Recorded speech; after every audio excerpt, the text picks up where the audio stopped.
자, 오늘 여의도는 여전히 윤석열과 국민의힘에 대한 분노로 굉장히 시끄럽습니다. 사실 저 소리는 충분히 이해가 되고 그럴 수밖에 없는 분노의 목소리라 저도 여러분들과 함께 계속해서 나가서 함께 하고 싶은 그 마음인데 언제까지 우리나라가 이렇게까지 아파야 하는지 이럴 때일수록 조금 더 힘을 내야 되지 않나라는 생각이 듭니다. 그래서 곽수산의 정치 라이브 오늘도 이럴 때일수록 조금 더 힘내서 출발해 보도록 하겠습니다. 오늘 함께 하실 분들 저희가 좀 모셔보고요. 같이 이야기 나눠보도록 하겠습니다. 오늘 세 분 함께 하시는데요. 우리 양지열 변호사님, 그리고 리얼미터 이택수 대표님, 황희도 노무현재단 이사님 세 분 모십니다. 어서 오세요. 네, 우리 대표님부터 한번 인사해 주시죠. 그래도 카메라 보시고. 네, 오랜만에 오마이TV에서 불러주셔가지고, 제가 사무실 바로 앞이거든요. 아, 그래요? 반경 한 50m인데 네. 삥 둘러오느라고 10분 넘게 걸렸습니다. 이게 약간 밖에 상황이 지금 국민의힘 당사 쪽으로 이제 많은 분들이 좀 분노의 목소리를 내러 가신 것 같던데. 제가 국회 앞에를 지나서 이제 국힘 당사 지나서 이쪽으로 온 거거든요. 국회 앞은 차분하더라고, 조용하고. 그래서 이분들이 다 어디 가셨나 해서 이쪽으로 오는데 점점 소리가 커지더라고요. 겨우 들어왔습니다. 분노의 소리가 당연히 그럴 수밖에 없습니다. 오늘 저희가 여론조사 또 관련해 가지고 그 내용은 전체 10 중에 한 0.5 정도 준비되어 있고 나머지는 온갖 비난, 비판 그렇게 되는데 괜찮으십니까? 좀 곤란하죠. 점잖으신 분이에요. 중립을 지키고. 왜 그런 걸 시키려고 해요? 자, 우리 양지열 변호사님도 오늘 와주셨고. 네, 안녕하세요, 양지열입니다. 오늘도 진짜 화나는 뉴스가 너무 많아요, 그렇죠, 변호사님? 이거 한두 개가 아니라 지금. 성질 버리겠어요 이러다가. 그러니까. 나 이런 사람 아닌데. 네. 나 변호사인지 아닌지 모르겠어요 요즘에. 저도 어제 좀 이성을 잃고 다른 라이브에서 욕을 해버려가지고 오랜만에 제가 광주 사람이잖아요. 광주 욕을 한번 뱉어버렸습니다. 근데 어쩔 수 없죠. 필요한 시기입니다. 네, 화가 나버렸는데. 진짜 광주 분들은 저도 이제 뉴스에서 네. 계엄이란 말을 살아서 다시 듣는다는 게 그 말도 안 된다니까요. 그때 일을 겪었던 분들이 얼마나 많이 계세요. 그러니까요. 이건 과거가 아니거든요. 그래서 저희 부모님이 이번 사태 터졌을 때 제가 국회로 간다 그러니까 제일 걱정하셨어요. 쓸데없는 짓 하지 말라고. 왜냐면 이제 부모님도 당연히 분노하지만 당연히 이제 걱정되는 마음이 있으니까 너 지금 이게 무슨 일인 줄 알고 거길 간다 그러냐. 근데 이제 거기서 제가 우리 엄마한테 기백 있게 나 5.18의 아들이야. 이겨낸다. 아니 그러니까. 근데 진짜 그 두려움은 근데 배로 옵니다, 사실. 그렇죠. 진짜 왜 트라우마란 말을 꺼내는 맞아. 그 사람들이 박근혜 트라우마를 어디서 꺼내요? 맞아. 근데 그 분노가 배가 된다고 생각하는 게 뭐냐면 뭐 제가 겪은 세대는 아니어도 몇 번 말씀드렸지만 광주에서는 학교에서 5월 18일 날 그 영상을 다 보여줍니다. 그걸 보면서 자라기 때문에 그거에 대한 그때 전두환 때 그 잔인하고 정말 말도 안 되는 행태들을 영상으로 보고 자랐기 때문에 그래서 좀 그런 것도 있고. 네, 우리 황 이사님도 네. 오늘은 약간 목표가 있습니까 혹시? 인물로 치면 이제 그 소장파 중에 한 명. 소장파 한번 가야죠. 물론 이제 다 문제지만. 그리고 저도 원래 점잖은 사람이거든요. 그렇죠. 근데 지금 요즘은 참을 수가 없습니다. 이런 말씀 드리기 좀 뭐하지만 이준석 당분간 두겠습니다. 이준석은 잠깐 뒤로 가 있고 진짜 그런 거 보면 운이 좋은 것 운이 같아. 좋아요. 그걸로 십몇 년간 여기 이렇게 살아남았습니다. 그러니까요. 네. 자, 그럼 오늘 좀 이야기를 나눠볼 사안들이 굉장히 많이 있는데 첫 번째로 좀 이야기를 해봐야 될 게 계속해서 군대 내부에서 여러 폭로들이 쏟아지고 있습니다. 먼저 오늘은 그 707 특수임무단의 김현태 단장 이분이 이제 기자회견을 직접 했는데요. 요거 영상을 먼저 보고 와가지고 관련된 이야기 좀 나눠보도록 하겠습니다. 어떤 이야기 나누는지 보여주시죠.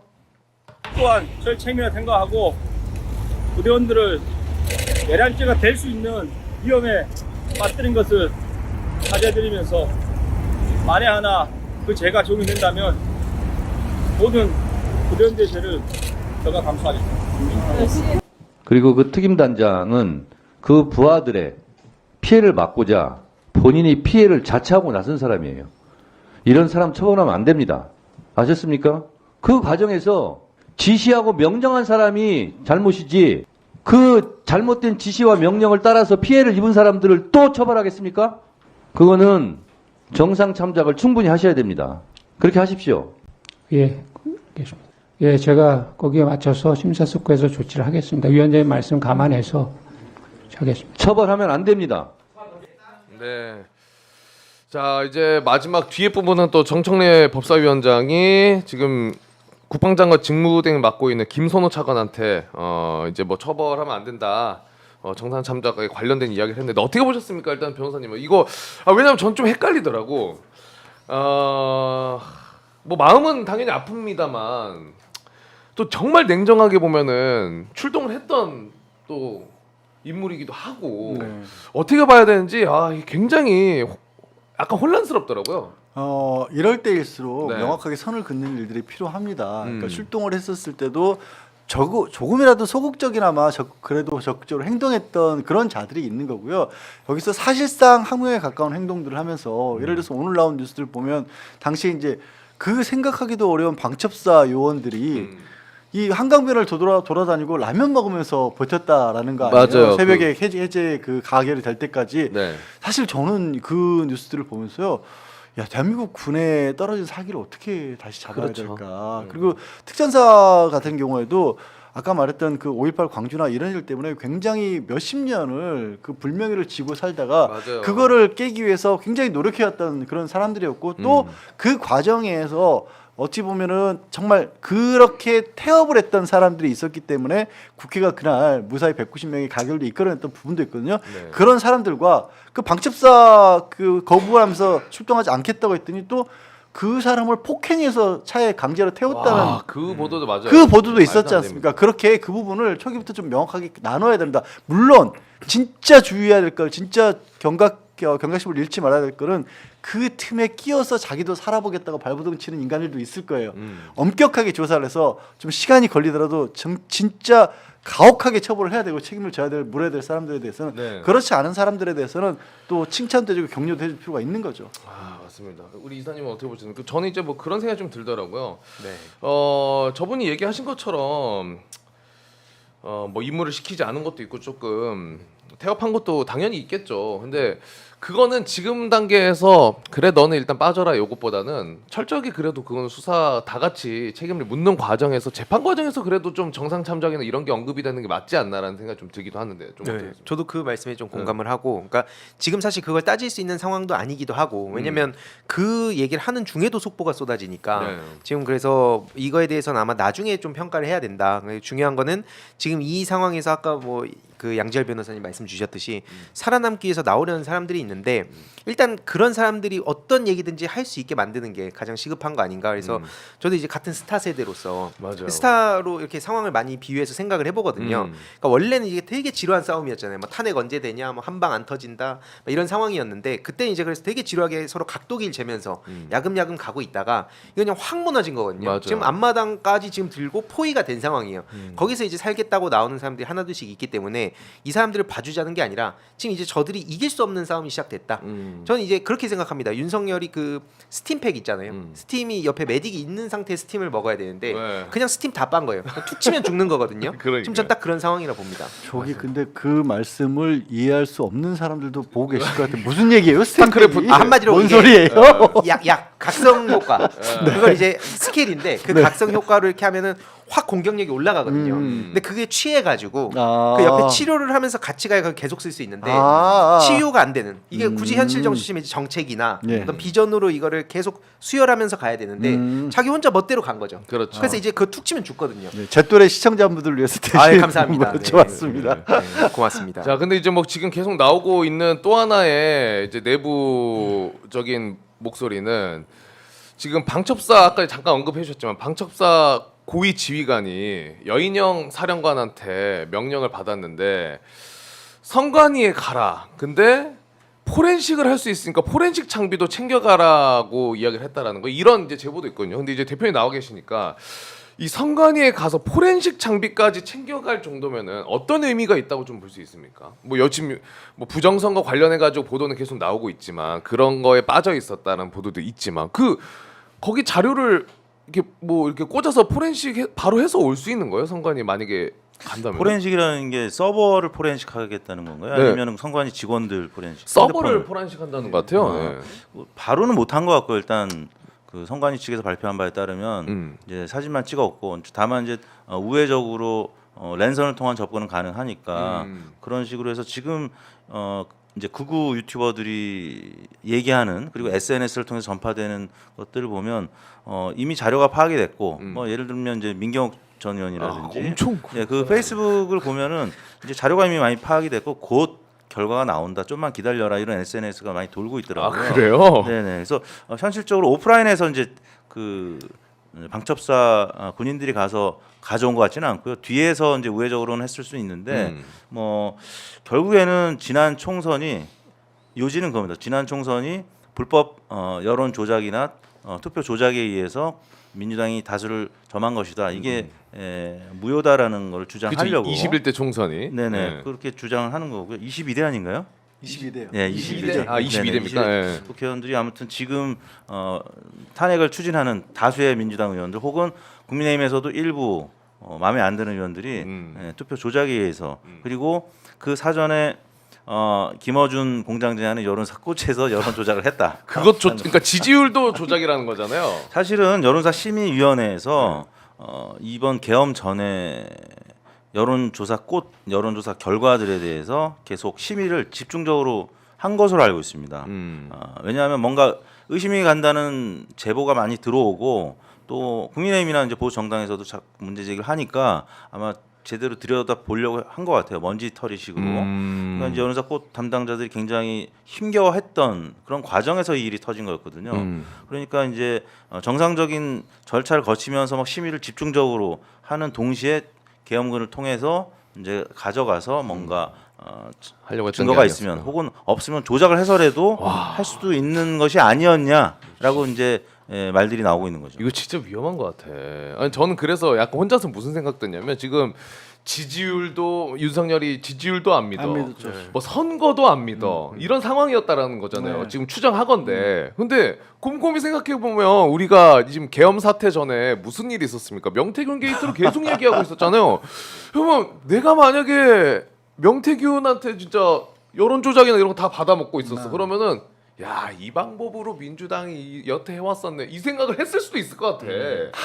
그걸 왜냐면은 내가 봐버렸잖아. 네. 나를 위해서 여론 조작하는 거를. 그래서 그러지 맨날 않았을까요? 실제로 뭘 자꾸 대각선 뭐 연구하고 그런 데서도 네. 본인들의 소망과 욕구를 가지고 실제로 저쪽도 똑같이 했을 거야 이런 식으로 하면서 그걸 정답을 찍어놓고 가거든요. 네. 근데 문제 이제 저 사람들은 진짜로 했던 거고 그러니까. 이제 그거를 자신들의 세계관 속에서 이거 상대방도 그렇게 할 거야라고 해놓으니까 이제 이게 완전히 가상현실이 돼버렸는데 네. 결국 지난번에도 말씀드렸던 것 같은데 이 알고리즘 그러니까 이 유튜브 세계에 굉장히 긍정적인 측면이 또 하나 있고 되게 부정적인 측면이 또 하나 있고 그 부정적인 게 지금 용산 쪽이고 그렇죠. 굉장히 긍정적인 게 지금 국회 쪽입니다. 세상이 그렇게 나뉘어 있고 이 필터 버블은 근데 전 세계적인 현상이라서 뭐 이거에 대해서 당장 해법을 내놓기는 어렵지만 네. 그런 정도로 시대가 변해가고 있구나 그런 생각이 지난 22대 총선 좀 전에 저희가 이제 중앙지에서도 의뢰받지만 지방지에서도 의뢰받아서 여론조사를 많이 하거든요. 네. 근데 이제 지금 현 중진 의원 중에 한 분이 이제 국민의힘 소속입니다. 근데 이제 네. 현 이제 중진 의원 중에 한 분인데 거기서 여론조사에서 좀 열세로 나왔어요. 이제 전화가 왔습니다. 뭐 제가 이제 이 업을 한 20년 하다 보니까 네. 뭐 재선급 의원들은 그래도 한두 번 만나본 경험, 뭐 차 한잔 해본 경험들이 굉장히 많이 있는데 네. 아는 분이었어요. 근데 연락이 와가지고 뭔가 리얼미터도 여론 조작한 거 아니냐. 그래서 한 거 아니냐? 그래서 그 말씀이 무슨 말씀이죠? 여론 조작 이제 했다는 소식들을 지방에서 많이 들었던 모양이에요. 그러니까 명태균 씨가 이미 이 부산 경남 지역에서 많이 암약을 했고, 그렇죠. 그다음에 대전 충청 지역이나 뭐 다른 지역들도 그런 지방지의 의뢰를 받아가지고 떴다방이라고 하는 여론조사 기관들이 여론 조작해드리겠습니다라고 하는 회사들이 좀 많이 있나 봐요. 그러다 보니까 우리도 그런 거 아니냐, 뭐 약간 비아냥대듯이 얘기하더라고요. 저하고 잘 아는 사이인데도 불구하고 제가 그거를 그냥 녹취를 다 까버리려고 그러다가 야, 현 의원이 그랬어요? 네, 그래가지고 굉장히 제가 기분이 상당히 안 좋았죠. 안 좋고 이거를 한마디 하려다가 그래도 또 제가 오늘 해주셔야 되는 거 워낙 아니에요? 점잖은 또 이택수다 보니까 아니 언제까지 점잖으실 거예요 이 상황에서도 이제 좀 놔두세요. 저도 참고로 맞네 말이 항상- 많어 당해서 말이 많네.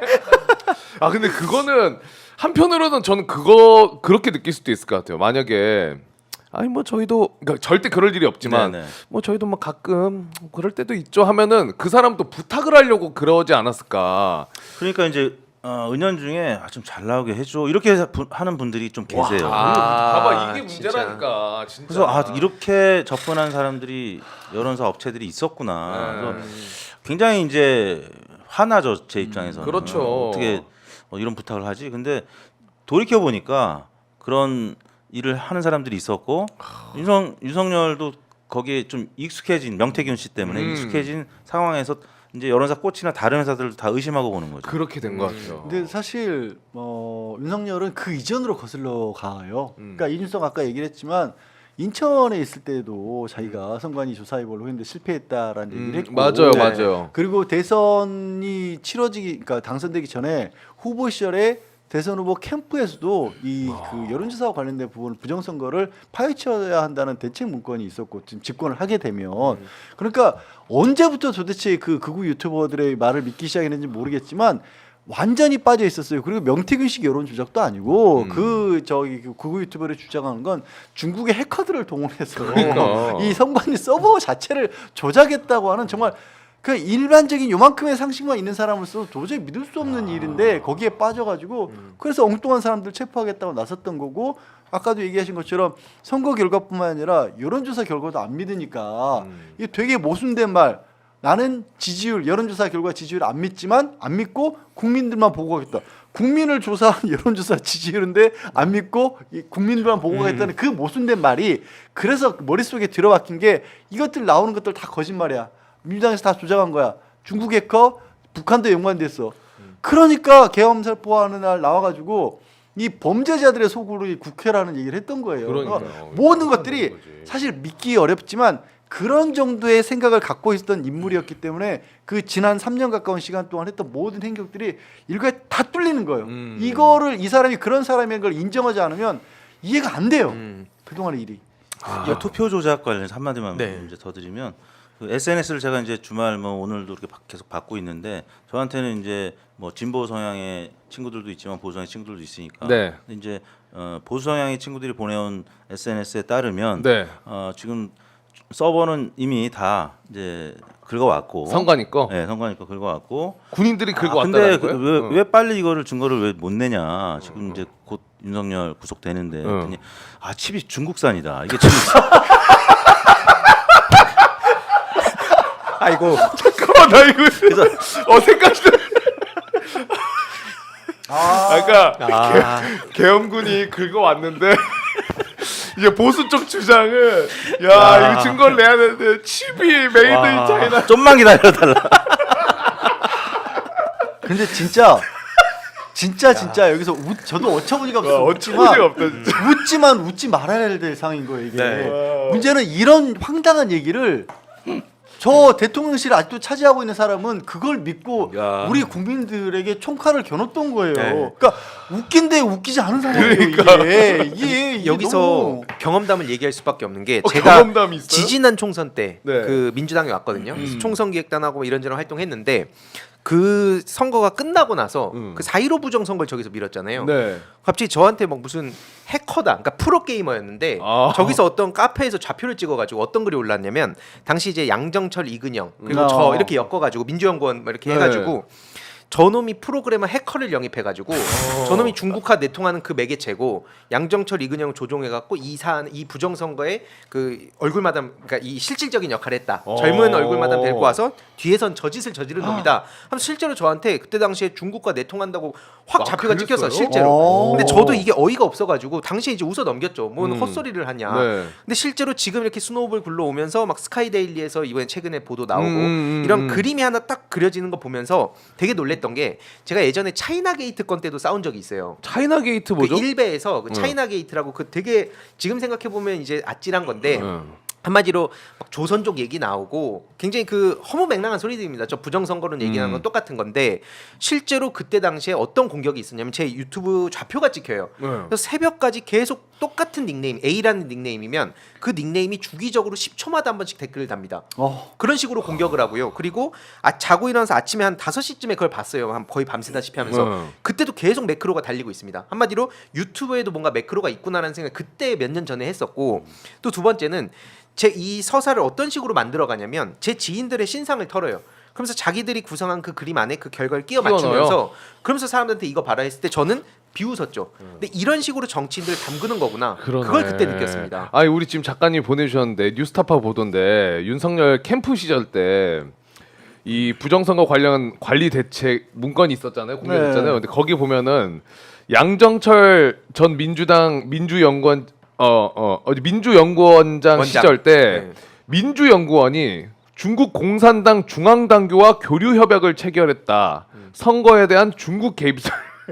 이때 진짜 이렇게 그런 서사를 그렇게 캠프 만들어요. 때 이거를 그러면 했다는 거잖아요. 네. 그걸 이제 믿고 왔다는 거죠. 근데 이게 되게 무서운 게 뭐냐면요. 제가 웃기면서도 무서운 게 지금 황교안 기사도 얘기를 했지만 검찰이 수사하는 방식이에요. 이렇게 끼워 틀을 맞추는 짜놓고 거. 이른바 그들 표현으로 왁구를 짜놓고 네. 속을 써서 미안합니다. 그들 말을 그대로 옮기는 겁니다. 왁구를 짜놓고 거기에다가 우리가 이 조각이 있으면 그 조각이 원래 뭐 어디서 나온 조각이를 찾는 게 아니라 자기들이 먼저 그려놓은 틀에 여기 빨간색 필요 여기 빨간색 있다 중국은 쏜다 만난대 잠깐만 컴퓨터 잘하는 놈이 있었다 황희도 있다 이런 식으로 끼워 넣는 넣네. 거예요. 그리고 그거에 사람이란 존재가 자기가 믿고 싶어하고 보고 싶어하는 거에 빠져버리면요 그 객관적인 입장에서 들여다보면 황당하고 짝이 없는 일도 믿는 거예요. 맞아요. 그게 위험해지는 거예요. 그래서. 맞아요. 그 위험한 인물이 지금 대통령실에 있는 거예요. 진짜 그럼 아직도 지금 윤석열은 혹시나 저 칩만 진짜 이제 곧 중국산인 거 시간 좀 걸리지만 저것만 되면은 뒤집을 수 있다라고 생각하는 거 아니에요 혹시나? 뭐 여하튼 그런 그 참모가 있었을 거 아닙니까? 유튜브를 열심히 보고 그게 같이 옆에 있는 동조하는 뭐 부인인지 아니면 또 다른 참모인지는 모르겠는데 아무튼 그걸 열심히 믿고 지금 기다리고 있는 것 같습니다. 실제로 본인도 자기 전에 맨날 그거 보면서 힘을 얻는다잖아요. 그러니까요. 시사저널의 보도로 기억하는데요. 탄핵 당하더라도 헌재에서 이 부정선거 증거가 나오면 기각될 거라고 믿고 있다라는 보도도 있었습니다. 그럼 보도도 일단은 일단은 그만큼 이제 보수 진영의 충격파가 워낙 크다 보니까 뭐 하나라도 지금 잡고 심정이겠죠. 근데 근데 뭐 이거를 뭐 그렇잖아. 이단 종교들도 종말이 이제 온다고 했는데 안 오면 그걸 있는데 참 한두 달 걸립니다. 이제 이분들이 지금 집단적으로 그렇게 스스로 지금 최면하고 있는 것 같은데 조만간 이제 다 진실은 드러날 수밖에 없고 좀 제가 민경욱 전 의원은 제 대학 선배라 가지고 그래요? 한때는 KBS 기자할 때부터 좀 가까이 지냈어요. 그때는 참 멀쩡했어요. 노말했죠. 대화는 통하는. 노말. 그리고 이제 이 방송을 또 보실 수도 있기 때문에 저는 이제 민경욱 전 의원한테 아주 공개적으로 비판은 못 하겠습니다만 이분이 또 마술을 굉장히 잘하시거든요. 마술이요? 마술은 정말 타의 추종을 불허합니다. 그래요. 개인기로 기적의 이윤결. 일반 개인기뿐만 아니라 이건 도저히 있을 수 없는 것까지 지금 하는데요. 본인이 이제 마술 하다 보니까 약간 신기가 있는 게 아닌가라는 생각이 들 정도입니다. 그 에피소드를 잠깐 1분 얘기해 주실까요? 잠깐만 들어볼까요? 대학 후배 보좌관들하고 만나서 처음 만나는 보좌관인데 이런 냅킨에다가 그때 민경 씨는 어떤 직함이었어요? 청와대 대변인이었어요. 청와대 대변인 시절 때. 세월호 이제 사건 나고 이제 얼마 안 있고 뭐 이런 상황이었던 것 같은데 아무튼 청와대 근처에서 후배들한테 밥을 사주겠다. 그 한 분은 종편에 이제 정치부장하는 선배였고 다 이제 대학 동문들이었어요. 근데 처음 오는 보좌관 후배한테 이렇게 냅킨에다가 가운데다가 여자친구의 가운데 글자 이름 써라. 그럼 예를 들어서 이미숙이면 미자를 쓰는 겁니다. 그렇죠. 근데 처음 보는 후배의 여자친구 이름을 알 리가 없잖아요. 그래서 딱 적고 이렇게 네 개로 접어가지고 딱 찢어가지고 이걸 맞춰요. 미자를 안 봤는데 처음 보는 후배인데. 그러니까 이제 이 친구가 기겁을 했죠. 이걸 어떻게 맞추지? 근데 다 맞춰볼까? 그랬더니 그냥 이미숙을 다 맞춘 거예요. 이거 가명입니다. 근데 이제 제가 한 번 그걸 보고 두 번째 만났을 때 또 처음 보는 사람은 될 것 같아요. 한번 테스트 해보려고. 근데 또 맞추더라고요. 또 맞춰요. 그러니까 이분은 마술의 어떤 귀재예요. 그리고 마술이지 뭐. 한 30초만 더 말씀드리면 KBS 현직 기자 시절에 여기 지나가다가 광장 주변에서 이렇게 이 마술 하시는 분들이 옛날에 있었어요. 지나가면서 또 뽑기도 하고. 근데 민경욱 당시 기자가 이렇게 보고 있다가 그 아저씨가 딱 민경욱 의원 얼굴 딱 쳐다보더니 어디 돈 주면서 좀 가달라고. 왜냐면 눈빛만 봐도 안 돼요. 마술사들은. 서로 이렇게 예. 서로 그러니까 이제 민경욱 이제 전 의원은 이 여론 조작이나 투표 조작 이게 가능하다. 네.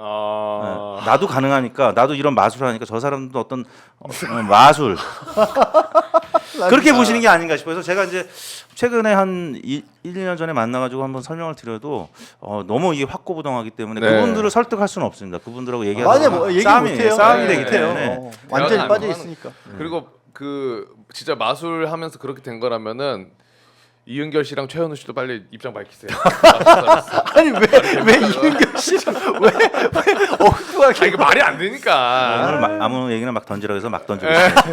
자, 근데 이제 뭐 군대 관련해 가지고 저희가 내부 폭로들을 좀 이야기를 하고 있는데 지금 JTBC랑 KBS에서도 또 어마어마한 단독들이 쏟아지고 있어요. 방송 전에 이제 저녁에 한 2시간 전에 JTBC 단독으로 뜬 게 원래 지금 국힘도 그렇고 윤석열도 그렇고 이후에 계속해서 주장하고 있는 뉘앙스가 아니 내가 뭘 제대로 이상민도 그렇게 얘기했습니다. 네. 제대로 하려고 했으면 할 수 있었는데 그게 아니라 그냥 야당이 예산 가지고도 그렇고 막 계속 탄핵하고 그러니까 그냥 경고 조치성을 한 거다. 너무 심각하게 받아들일 필요 없다. 홍준표도 무슨 해프닝이다 이런 뉘앙스로 갔잖아요. 근데 그게 아닙니다. 지금 흘러가는 정황들을 보면 우리가 계속 의심하고 있었지만 그 의심에 대한 증거들이 나오고 있어요. JTBC가 지금 특전사령부 간부를 인터뷰를 했는데요. 발언이 충격적입니다. 계엄군이 국회랑 선관위를 장악을 하고 다음에는 어떻게 해야 될지 그리고 계엄 둘째 날 작전 계획까지도 있다고 특전사령부 간부가 이야기를 한 거예요. 뭐냐?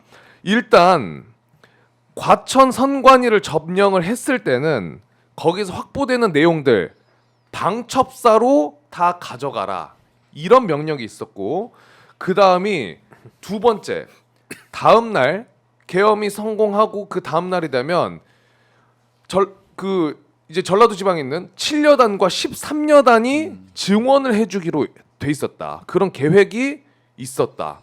이거는 완벽하게 미리 준비를 하고 있었다는 확실한 증거잖아요. 이게 맞다면은. 아니 맞죠. 지금 왜냐하면 그날 당일만 복귀를 해봐도 국회보다 많은 인원이 개헌 발표하고 나서 2분 만에 선관위로 선관위 들어갔었고 양구군청도 갔었고 그리고 그 내용들을 보면 과천에 방사선 사령부의 벙커를 비워놨다라는 내용까지 나오고 있고 그렇죠. 그리고 실제로 지금 또 추가적으로 어제 나온 얘기긴 합니다만 김용현 전 장관이라는 자가 북한의 도발을 유도하기 위해서 우물폭탄 쓰레기 폭탄 오면은 거기 원점 타격을 하라라는 와, 그런 이건 정말 그냥 전쟁을 바랬던 거잖아요. 그럼요. 국민들의 생명을 담보로 해서. 진짜 국지전이에요. 그럼. 아니 그리고 이게 본인도 어찌 보면은 윤석열 자체가 그 나중에 군인들이 배신했기 때문에 이게 실패로 돌았다는 얘기를 또 했다라고도 하고요.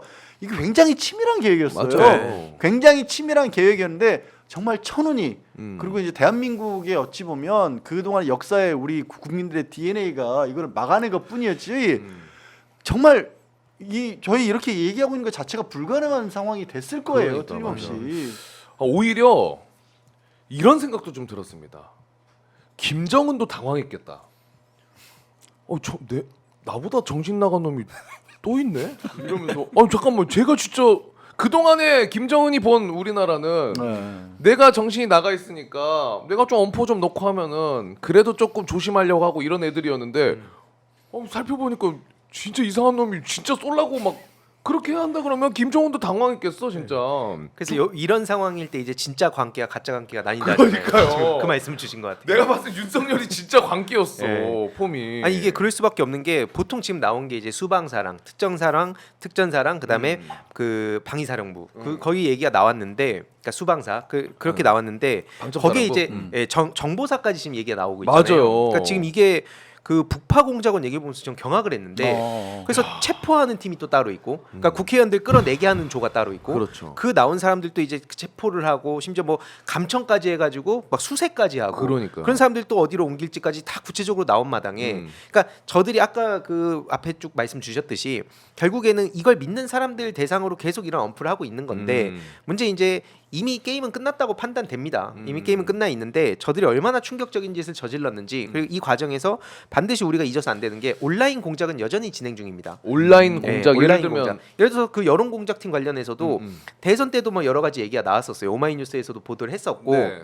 실제로 지금 최근에 뉴스타파를 비롯한 5개 언론사에서도 여론 공작팀이 이 좀비로 비유하거든요. 그러니까 이명박근혜 때 전경련 지원받고, 그러니까 자금이죠. 자금 지원받고 국정원 정보기관을 통해서 정보 받고 그렇게 또 그 아스팔트 우파라 불리는 데가 똘똘 뭉쳐가지고 실제로 온 오프라인에서 어떤 짓을 저질렀는가에 대해서 일부 지금 나와 있습니다. 이것도 그 밑에 엄청나게 많은 일이 있어요. 근데 지금도 여기저기 붙어가지고 공격을 하고 다니는 거.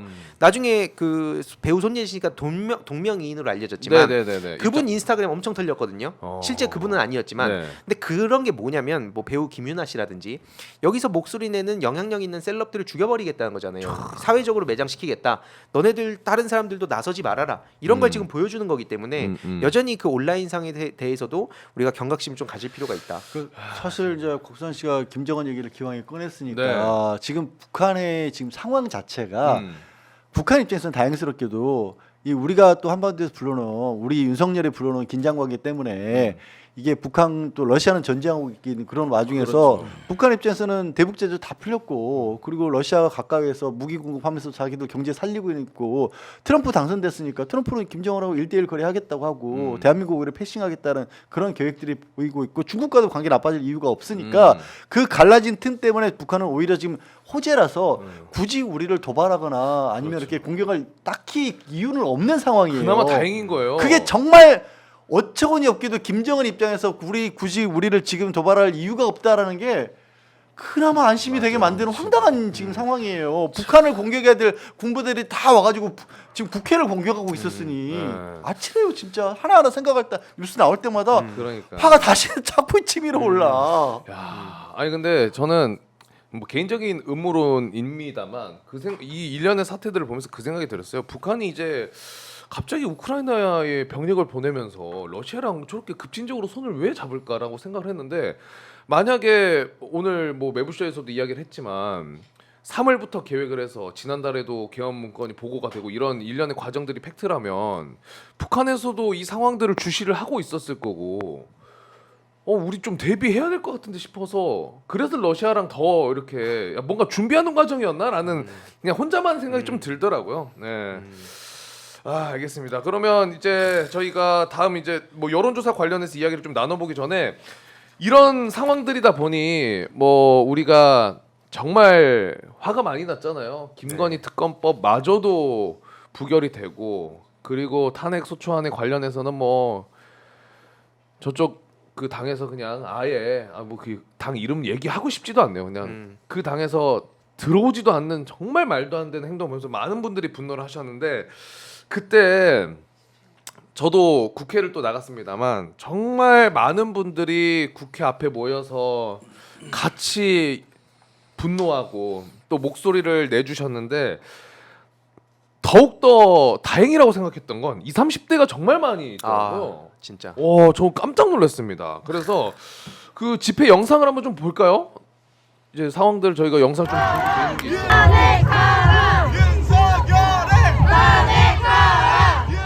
꽉 채워줬어요.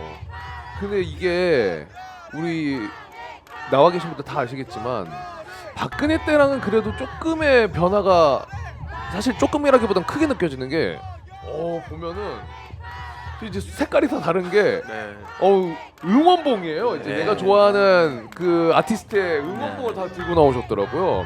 근데 저게 굉장히 좀 색다른 이제 시대가 좀 이렇게도 변해 가는구나. 되게 참신한 변화다.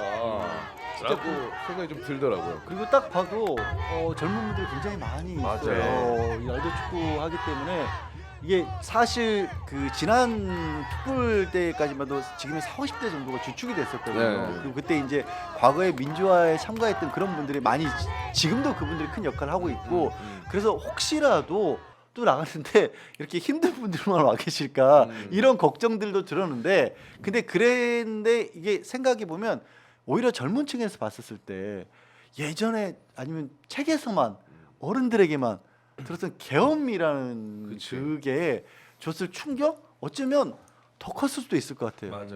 그리고 그 친구들도 사실 뉴스를 소비하지 않는 건 아니거든요. 너무 적극적으로 그렇게 그럼요. 보지 않을 뿐이지 전에 듣는 얘기 있고 그들끼리도 하는 얘기가 있고 이거 뭐 진짜 이상하다 윤석열 이상하다 그 설마 그럴까라고 하고 있었는데 누가 또 아는 지인이 그러더라고요. 긴가민가 하고 있었는데 진짜 미쳤구나. 그러니까 맞아. 아유. 대표님 어떻게 보셨습니까? 약간 이렇게 20, 30대가 집회에 많이 나오고 이런 거 보면은 제 친구 그 딸이 며칠 전에 네, 지인 토크가 많네요. 네, 저는 이제 주변 미터 네. 주변 미터 얘기를 좀 방송에 나오면 가끔 터는데 네, 네. 제 친구 딸이 이제 결혼을 해서 네. 남편이 미국 사람이에요. 홍 작가님이 오늘 많이 웃어주시네요. 네. 근데 딸이 한국에 들어왔는데 갑자기 계엄이 터진 거야.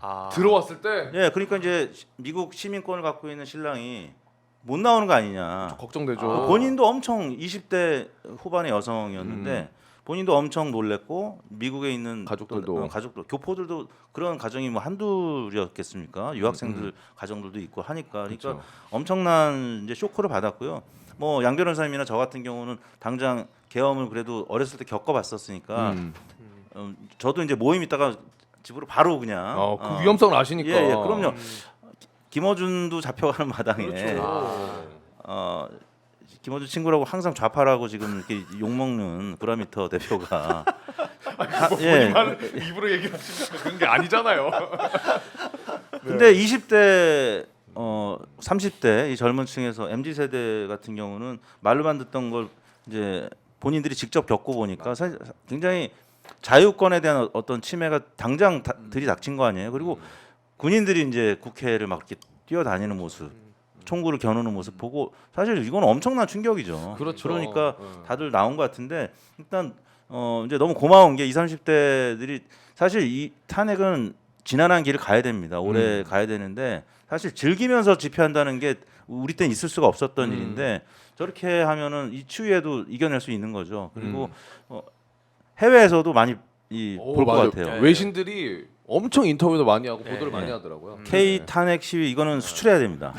굉장히 부러워하죠. 이거 진짜 되게 아니 근데 좋은 건 아닌데 상황이. 아니 그 좋은 건 아니다. 상황 자체는 근데 항상 우리가 이제 정반합을 하고 얘기를 하잖아 일반적으로 이게 이렇게까지 극단적인 상황이 나왔지만 또 그걸 더 정말 이게 대단하게 이겨내는 모습을 보여주는 또 계기도 될 것 같고 저희가 이전에 보통 최근에 들어서 뭐 MZ라는 표현을 좀 비판적으로 많이 썼잖아요. 그리고 기성세대들의 눈에 봤었을 때는 성에 안치 않은 모습들만 이제 언론을 통해서 했지만 그 친구들 근데 만나보면 여기 황 대표님 계시지만 그렇지 않거든요. 저는 개인적으로 아직 본 적은 없습니다. 이제 저희 유튜브를 통해서 아시는 분이 30대 여성분이 영국에 계시다가 그 계엄 소식을 듣고 저한테 DM을 날리고 몸이 좀 불편하시거든요. 영국인 남편을 끌고 비행기를 탔어요 바로. 오시려고? 그래서 와 계세요 지금. 야. 그래서 DM으로 저한테 소식을 전해주고 계세요. 와. 아직 만난 적도 없고 그냥 네. DM으로 연락하는 분인데 자기는 그렇대요. 영국인 남편에게 한국의 민주주의를 직접 보여주고 싶었대요. 그래서 아니 그날은 와. 계엄 해제가 가결되기 전에 비행기를 타신 거예요 그냥. 소름 끼치네. 계엄령 떨어졌다고 하는데 그냥 비행기 타신 거예요. 몸도 불편한데. 대단하시네. 그래서 제가 앞으로는 젊은 세대에 대해서 감히 함부로 말 안 하기로 했습니다. 그렇죠. 진짜. 네. 아니 우리는 또 네. 20, 30대 같은 이제 30대로서 그쵸. 알겠지만은 저는 굉장히 그게 그 현장에 의미 있다고 느낀 게 요즘 또 20대는 그냥 그냥 이 정도면 나가야 되나 이런 분위기면 안 나갑니다. 내가 굳이 막말로 고생하는 거잖아. 날 추운데 나와가지고 사람도 많고 그 뭐 노래 틀어준다고 나가는 게 절대 아닙니다. 그만큼 위기 의식을 느끼고 이건 아니다라는 생각을 했기 때문에 그 20대 30대가 나온 거라고 저는 생각을 하거든요. 실제로 민주주의나 자유라는 그 가치를 평생 그냥 암기로 배웠으니까 그렇지. 그걸 그냥 잊고 살다가 이제 줬다 뺐으면 더 열받잖아요. 이거를 누리고 있었는데 그러니까 맞아. 사실 그 감사함도 사실 모르고 그냥 그 정도로 당연히 우리 그 선진국 반열에 오르면서 이건 디폴트인 줄 알았는데 그걸 건드려 버린 거거든요. 맞아요. 그리고 이게 실제로 뭐 응원봉이라든지 이걸 통해서 세대와 그 성별이 지금 통합이 된 거. 물론 맞아요. 이제 이걸 계속 저들은 분열시키려고 할 겁니다만 그 예전에 아침 이슬이 되게 상징적인 노래였다면 지금 이제 소녀시대의 다시 만난 세계. 맞아요. 사실 그 노래 들을 때 또 되게 울컥하죠. 옛날엔 그냥 되게 즐겁게 들었었는데 요게 여러 가지 의미가 지금 붙으면서 우리 청년들의 그 저항 가요가 됐거든요. 정청래 법사위원장 오늘 그 가사 읽으면서 울었어요. 진짜. 진짜. 근데 이번에는 이제 아파트까지 등장을 했더라고요. 아, 예, 맞습니다. 아파트에 뭐 지드래곤에 예. 에스파에 야, 예, 참을 수가 없습니다. 수출하기 딱 좋은 네.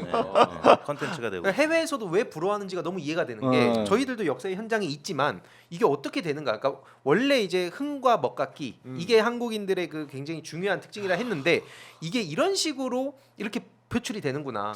결국에 윤석열이랑 지금 내란의 힘은 굉장히 큰 짓을 저지른 겁니다. 왜냐면 이 정도까지 안 갔으면 절대 이렇게 모일 리가 없잖아요. 맞아요. 근데 지금 이렇게 만들어 놨기 때문에 우리 이제 새로운 역사를 써가는 중이다. 타임머신 타고 잠깐 한 2~30년에 갔다가 다시 돌아온 느낌. 음. 예, 경찰하고 원래 군인하고 다 우리 한 가족이잖아요. 그렇죠. 그러니까 지금 국민을 아주 보호하고. 굉장히 평화롭게 지금 시위하는 모습 보니까 아 이제 다시 돌아온 느낌이 들더라고요. 제가 맞아요. 이제 지나오면서 보니까. 다행입니다. 네. 네. 어쨌든 그 집회 관련해서 이야기를 좀 나눠봤고 이번에는 이제 대표님 이제 전문 네. 분야로 가겠습니다. 드디어. 아 저 여론사 전문가였죠? 네. 자, 이제 여론조사 결과를 좀 봐볼 텐데 이제 리얼미터에서 나온 오늘 조사 결과는 지지율이 17.3이 나왔습니다. 자, 예, 리얼미터가 이제 원래 월화수목금 조사하는데요. 대표 근데 이제 좀 이제 높은 그, 것 같은데요, 너무.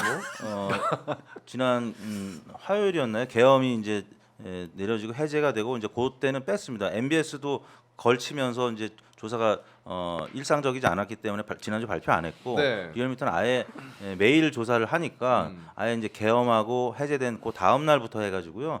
이제 일간으로 보면은 저희가 투데이 롤링이라고 해가지고 이틀간을 합산을 하는데 네. 500명씩만 따로 떼서 보면 15.5%까지 빠졌고요. 그러니까 갤럽이 지난주에 화수목 조사했는데 화요일 날은 계엄이 걸쳐 있어가지고 수목만 따로 집계를 처음으로 했는데 네. 16에서 13%까지 빠졌거든요. 음. 리얼미터도 전체 집계는 17%였는데 15.5%까지 빠졌고 음흠. 눈에 띄는 건 이제 오늘 아침에 발표된 한국 갤럽이 국민일보 의뢰로 조사한 거 네. 거기에 따르면 11%까지 빠졌거든요. 11. 그러니까 지난주에 갤럽이 공식이 16이었고 계엄 이후가 13이었는데 오늘 발표된 거 보니까 지난 금토조사인데 11%. 그러니까 이제 갤럽이 긍정 부정 이점 척도로만 하고 어느 쪽도 아니다가 있기 때문에 네. 탄핵 때 가장 급속도로 떨어지는 그래서 이제 가장 많이 보는 이제 지표죠. 그래서 11%까지 오늘 발표가 됐기 때문에 이번 주 금요일 날은 10%나 아니면 9%까지 박근혜 대통령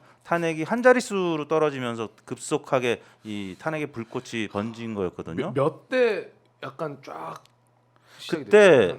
한 자릿수 최초가 몇 프로 찍혔었지 그때?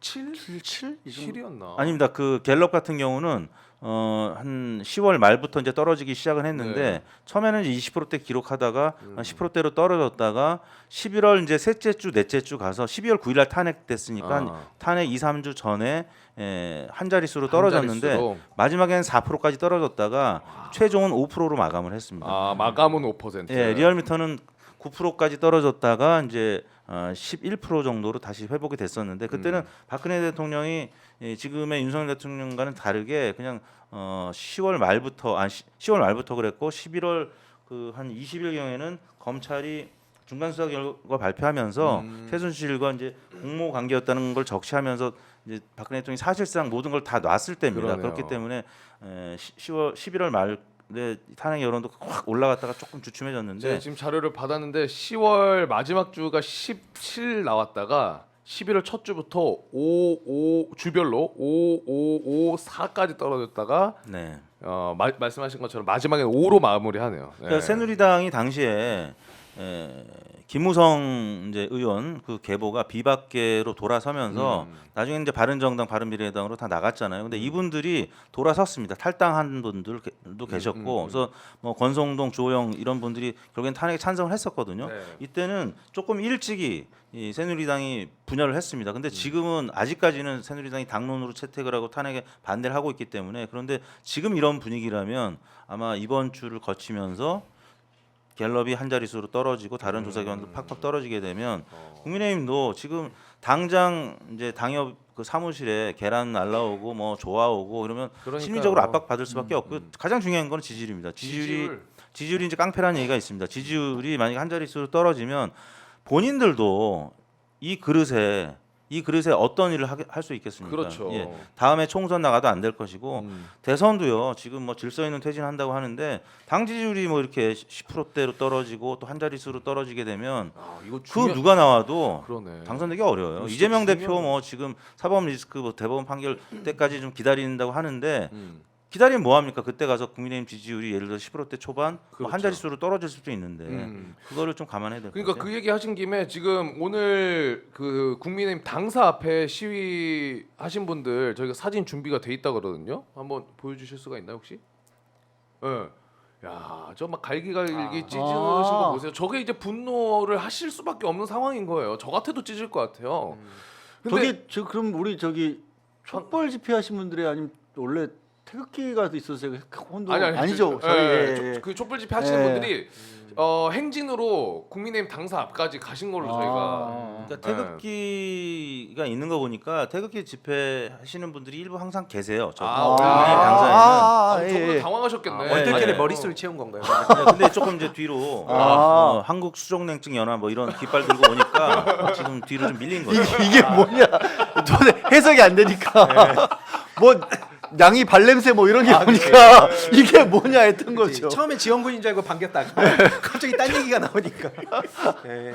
민주 묘총 뭐 이런 거 보고 저는 놀랐어요. 아 이런 좌빨들 했는데 민주 묘총이야. 그래서 태극기 부대 아저씨들도 헷갈린다 지금. 네, 아마 저 국민의힘 저 그 찍기는 저 사진이었잖아요. 네. 저 중간에는 아마 태극기 부대 분들도 한두 분 계실 수도 있어요. 뭔지 모르고 얼떨결에, 얼떨결에. 찍었는데 야, 근데 진짜 얘기하신 것처럼 정말 중요한 지표이고 그리고 뭐 이번 주 말씀하신 것처럼 저도 이제 이번 주 금요일에는 한 자릿수 볼 수 있을 것 같아요. 그리고 계속 떨어질 거고 뭐 시간 문제고 그거는. 다만 이제 정말 안타까운 건 박근혜 탄핵 이후로 어떤 현상이 벌어지냐면 다들 아시다시피 그 촛불 때만 해도 태극기 집회라는 게 그렇게 강하지 않았어요. 그리고 그 사이에 아까 이제 황희도 이사가 말한 것처럼 온라인을 통한 그들만의 세계에 빠져버린 사람들이 상당수 있습니다. 그거는 깨기가 정말 어려워서 어쩌면 저는 걱정스럽지만 10% 안팎으로는 계속해서 가지 않을까. 그러니까 부정선거에 지금 확실하게 확신을 갖고 있는 사람들, 자기가 무엇을 어떻게 잘못된지도 모르고 믿고 있는 사람들을 많이 만들어냈고, 그건 정말 그 사람들까지 속게 만든, 되게 화나지만 범죄를 저지른 거예요. 사람들을 정말 세뇌를 시켜가지고 그 자기가 뭘 믿고 얼마나 엉뚱한 걸 믿는지도 모르게 만드는 일을 했고, 그리고 아직도 그 짓을 하고 있다라는 거. 네. 이거는 대한민국의 미래를 위해서도 사실 드러나 있는 그런 어떤 계엄과 관련된 직접적인 존재들 말고도 계속 경계하고 그 사람을 찾아내야 됩니다. 맞습니다. 그러면은 이번에는 우리 이사님 저 글러브 끼세요 이제. 아, 네. 왔나요? 네, 시간이 됐습니다 이제. 국민의힘 얘기 나온 김에 바로 이야기 해보겠습니다. 밀어놓은 게 벌써 나와요 이제. 네, 이제 나와야죠. 아. 안 그래도 우리가 저 내란의 힘 아직까지는 의원인 사람들이 퇴장하는 모습을 보면 진짜 많은 분들이 계속 말씀드리는 것처럼 분노뿐만 아니라 그 화가 나서 우는 분들도 많이 계셨어요. 어떻게 이렇게까지 하나. 근데 거기에 기름이 계속해서 쏟아지고 있는데 불을 또 붙이는 사람이 있습니다. 바로 윤상현. 다른 곳에서도 뭐 기사로도 많이 보셨겠습니다만 이런 와중에 유튜브에 나가가지고 배승희 씨 가는 거죠? 따따붙단가 여기? 맞죠? 네, 개인 아무튼, 유튜브. 네, 거기 나가가지고 김재섭 의원이 형 나 어떡하냐 지역에서 엄청 욕 먹고 있다. 그러니까 재섭아 나도 박근혜 탄핵 때 반대했다가 욕 많이 먹었었는데 1년 뒤에는 다 그 까먹고 뽑아준다. 의리 있다면서 뽑아주더라. 이 발언을 한 겁니다. 지금 채팅으로도 다들 그거 이제 얘기 시작하니까 화를 더 많이 내고 계시는데 충분히 이해하니까 분노 마음껏 표출하셔도 돼요. 야, 이거 어떻게 보셨습니까? 저는 김재섭 의원이 욕 먹는 이유는 너무나 명백하게 있어요. 그렇죠? 맞습니다. 그러니까 네, 글러브로 이제 시작하세요. 저도 점잖은 사람이지만 이거를 이제 해석을 해봤을 때 그 국민 개돼지라고 얘기한 거잖아요. 그러니까 해석을 해보면 진짜 맞는 말이에요. 어차피 저것들 개돼지니까 시간 지나서 좀만 이게 고기 덩어리 던져주면 그 주워 먹어 이 얘기를 그냥 했다 보는 거고 그 실제로 그래서 윤상현 씨가 뭐 여기도 의원을 붙여야 될지 모르겠습니다만 뭐 아무튼 저 윤상현 씨가 이제 어제 얘기한 게 두 가지 되게 중요한 문제가 있어요. 하나가 방금 말씀 주신 거고 네. 또 다른 하나가 뭐냐면 있어요? 윤석열이 실질적으로 국정 운영하고 있다 아, 이 얘기. 맞아요. 이것도 진짜 충격적인 거거든요. 그러니까 사실 뒤에서 인사권을 다 쓰고 있다. 지금도 군 통수권자는 윤석열이다라는 얘기가 나오면서 막 국지정 관련해서 지금 많은 우려의 목소리가 나오는데 맞아요. 그걸 이제 윤상현이 쇼를 하고 있다는 걸 본인 입으로 입증을 해준 겁니다. 그 다시 이제 김재섭 씨 얘기로 돌아와 보면 저도 이제 그 청년 정치인들이라 해서 그러니까. 국힘당의 물론 이제 평소 생각은 다르지만 어쨌든 우리가 맨날 그냥 서로의 말이 맞다고 싸울 수는 없으니 그런 행보를 보이는 사람들에 대해서는 그래도 최대한 비판을 삼가해 왔습니다. 왜냐면 건강한 토론을 만들 수 있는 어떻게 네. 보면은 서로가 역할을 할 수 있는 거잖아요. 맞습니다. 네. 근데 제가 그리고 다른 정치인의 그 페이스북에 굳이 댓글 잘 안 남겨요. 왜냐면 이게 이미 약간 그런 고유의 플랫폼의 역할이 있으니까 네네네. 이건 굳이 어그로송은 제가 안 남기는데 딱 한 번 남긴 게 이준석 씨 쪽. 그 인물은 이제 나중에 얘기하고 네. 그리고 오늘 김재섭 씨 페이스북 보면서 너무 열받아서 저도 댓글 남겼습니다. 김재섭 씨 페이스북에 뭐 올렸어요? 이거 난리가 나고 나니까 오. 부랴부랴 이제 그 해명에 나섰는데 핵심적인 내용은 뭐냐면요. 그 윤상현의 일방적인 이야기를 기사화하지 말아라 이 얘기예요. 그냥 해석을 해드리면. 아. 그래서 제가 어이가 없어갖고 댓글 남겼죠. 뭐냐면 네. 이거는 보수 진보할 문제가 아닌데 그렇죠. 이거에 대해서 지금 본인 생각만 또 하고 있는 거 아니냐. 지금 본인의 아니만 걱정하고 전 국민들이 심지어 그 댓글들 보다 보면 그 지역에서 본인을 찍었다는 분들도 인증을 하면서 글 남깁니다. 제발 좀 이걸 이번 탄핵을 해주십시오. 맞아요. 그러니까 전 국민이 생명과 안전의 위협을 느끼고 지금 목소리를 내고 있는 건데 그걸 맨날 표방했던 자칭 보수 정당. 저에서 보수 정당이라 보지는 않습니다만 그 정당 정치인이라는 사람이 뭐 가족 그 욕 먹고 있어서 인스타 닫았다. 심지어 계속 그거 막 사진 바꾸고 글 내용 바꾸고 그러고 있는 상황이잖아요. 여태까지 본인 입으로 그렇게 얘기했던 소장파 정치인 어디 간 겁니까? 네. 그 어떻게 아니 이런 상황까지 소장파? 왔을 때 보수 정당이 아니라고 얘기를 하고 당당히 던져야 본인의 정치적 미래가 있는 거죠. 저거는 보수 정당이라고 볼 수 없는 겁니다. 우리 황희두 이사께서 김재섭 의원 페이스북에 댓글 남기 지금 좋아요가 거의 한 400개 가까이 되거든요. 근데 정말 정확하게 맞는 이야기를 하신 게 제가 잠깐 읽어드리자면 지금 일방적 발언이라며 본인 평판 신경 쓸 게 아니라 내란 수개범 윤석열과 한 배를 탄 선택에 분노한 국민들 그리고 지역 주민들에게 사과하고 어떻게 책임질 건지 전하는 게 우선 아닙니까? 이건 보수 진보의 문제가 아니라 전 국민의 생명과 안전이 달린 문제인데 오늘 추가로 쏟아지는 소식들 보면 뭐라고 말이 안 나옵니다. 이러고도 어떻게 국힘당이 보수 정당이라고 말할 수 있습니까? 되게 건강하게 쓰셨네. 네, 저 조롱 이런 거 조롱 안 합니다. 네, 깔끔하게 네. 쓰셨네. 이준석 씨한테만 그 요격 미사일 날리는 거고. 네네네. 그래도 아무리 이런 상황이지만 왜냐면 이건 너무 심각한 문제니까. 네. 아니- 그 댓글들 보면 저 김재섭 씨가 어떻게 생각할지 몰라요. 저게 또 뭐 좌파들이 와가지고 난리치느라고 볼진 모르겠습니다만 거기 인증하면서 글 남깁니다. 그 지역 주민들이 오죽 답답하고 간절하면 저 찍었던 사람이고요. 막 하면서 투표 인증 그때 갔던 걸 응원한 그 역사들을 본인 입으로 이렇게 그 사진까지 올리면서 지적을 하고 있습니다. 맞아요.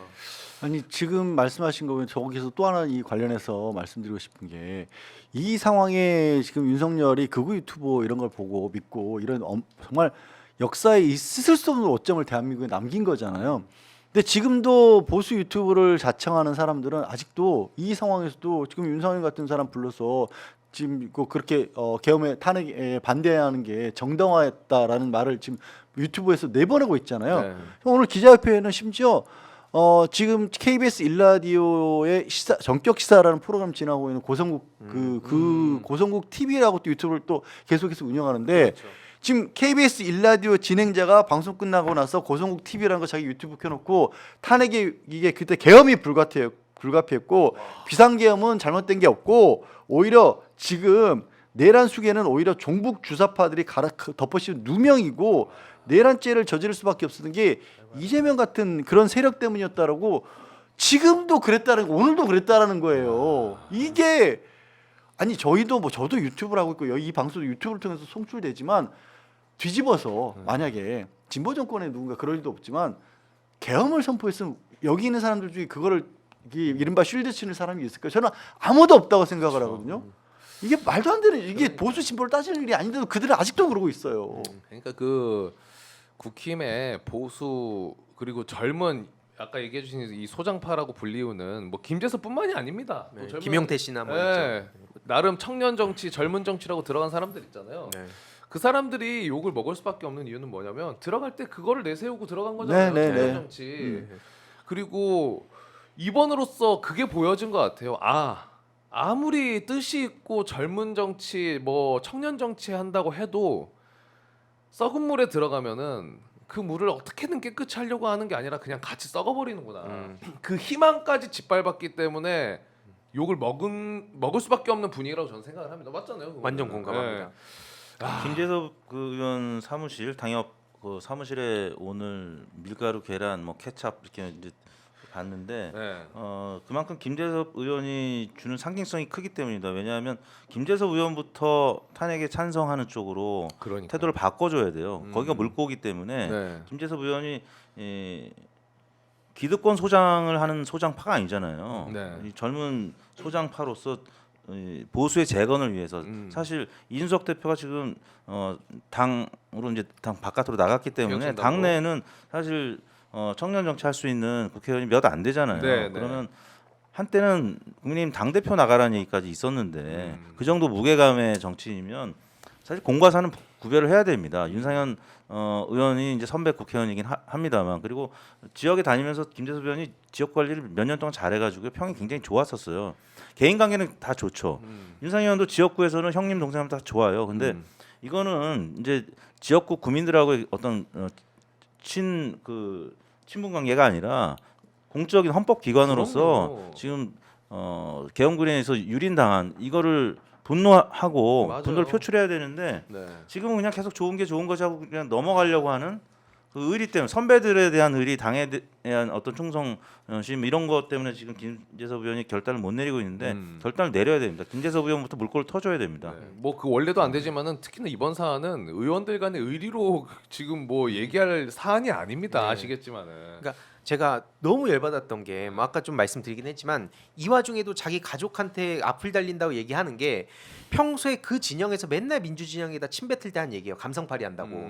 지 위기 오니까 막 다른 사람들 끌어들여 가지고 또 눈물팔이 한다. 이런 식으로 맨날 조롱했던 그 역사를 가진 당에서 자기가 위기에 몰리니까 바로 본색을 드러내잖아요. 이런 그러니까 평소에 이렇게 평화로울 때 고고한 척하고 이랬던 사람들 지금 민낯 다 드러난 거고요. 맞아요. 앞으로 어떤 얼굴을 갈아 끼고 나온다 하더라도 윤상현 씨와 이 김재섭 씨 나눴던 얘기, 특히 그 김재섭 씨 지역구에서 결코 살아남을 수 없을 겁니다. 그러니까 결국엔 사람들이 하는 얘기가 바로 이제 그 도봉도 버리고 도망가지 않겠냐. 이준석 씨도 참고로 출마하기 직전까지도 뭐 상계동 이준석이라면서 9월까지 그 자기는 도봉을 노원을 안 떠난다 그 얘기했어요. 그리고 바로 막 간보기 시작했었습니다. 그렇죠. 그러니까 이런 식으로 확확 말을 바꿀 수 있는 사람들이 도대체 어떻게 보수를 자처하냐 이거예요. 그러니까요. 역사와 전통이 어디 있습니까? 네. 제대로 존경한다고 얘기할 수 있는 대통령이 어디 있어요? 그래서 대한민국의 보수 정당이 아니다라는 말씀드립니다. 그리고 이제 뭐 아까 잠깐 이야기를 해주셨지만 지금 여당 자체가 뭐 이것뿐만이 아닙니다. 뭐 알고 계시겠지만 한덕수 총리랑 무슨 누가 뽑아줬는데 나 안 뽑았는데?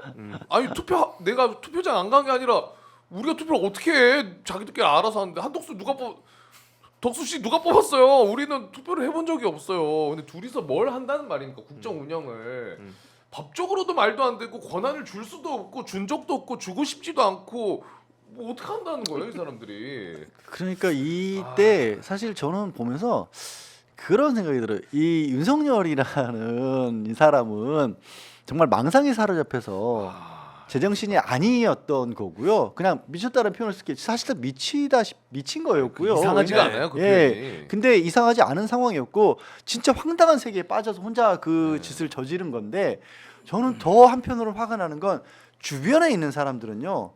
그런 생각을 하는 걸 알았다는 거잖아요. 그러니까 이 여론조사 관련돼서도 부정선거 이런 얘기가 이미 후보 시절부터 나왔고 당선된 뒤에도 0.73 차이로 정말 아슬아슬하게 이겼습니다 하면 째려보면서 면박을 줬다는 거 아니에요. 그거 원래 훨씬 이겼는데 민주당에서 조작하는 바람에 맞아. 그런 사고방식을 비쳤다는 거 아니에요. 그래서 그런 어떻게 보면 비정상적인 사고방식을 가졌는지를 많이들 알았다라고 이제 와서 막 여기저기서 얘기가 나옵니다.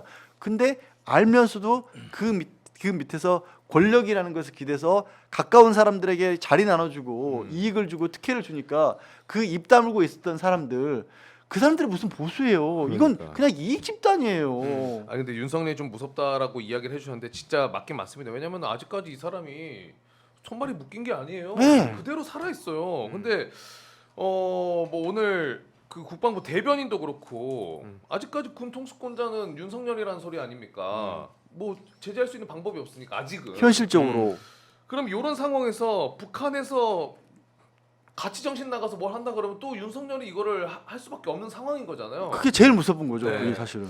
그리고 인사권도 계속해서 쓰고 있잖아요. 이상민도 자기가 사직 처리하고. 네. 근데 이상민을 뭐 국정원장으로 내정한다 뭐 이런 이야기가 돈다는 썰은 있습니다만 저는 믿고 싶지 않거든요. 어떻게 보십니까, 사실? 그러니까 어렵겠죠. 아무리 정신 나갔어 이렇게.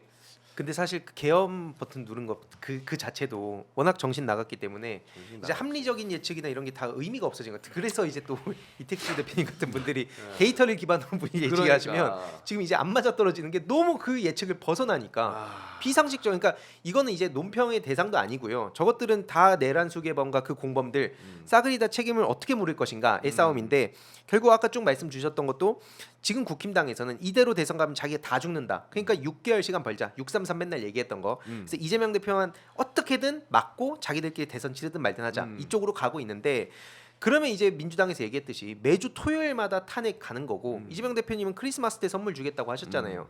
뭐 과연 버틸 수 있겠습니까? 지금 김재섭 씨 그렇죠. 추가적으로 또 그 사무실 간다고 하거든요. 못 버팁니다 이거. 그러니까요. 갈 때까지 네. 가보라고 한 말씀드리고 싶어요. 네. 오늘 혹시 못 보신 분들을 위해서 이상민은 행안부 장관 자리에 물러나서 직원들에게 남긴 내부 게시망에 오, 함께했던 모든 순간이 행복했답니다.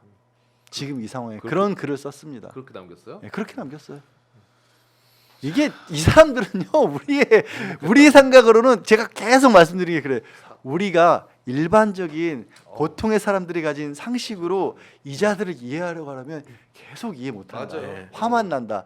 한참 낮추고 확 쏠려서 정말 이상한 사고방식을 가진 사람들이라고 전제하고 접근해야 이만큼이라도 이해할 수 있다. 참. 행복했답니다. 그러면 또 하나의 비상식을 얘기해 봅시다.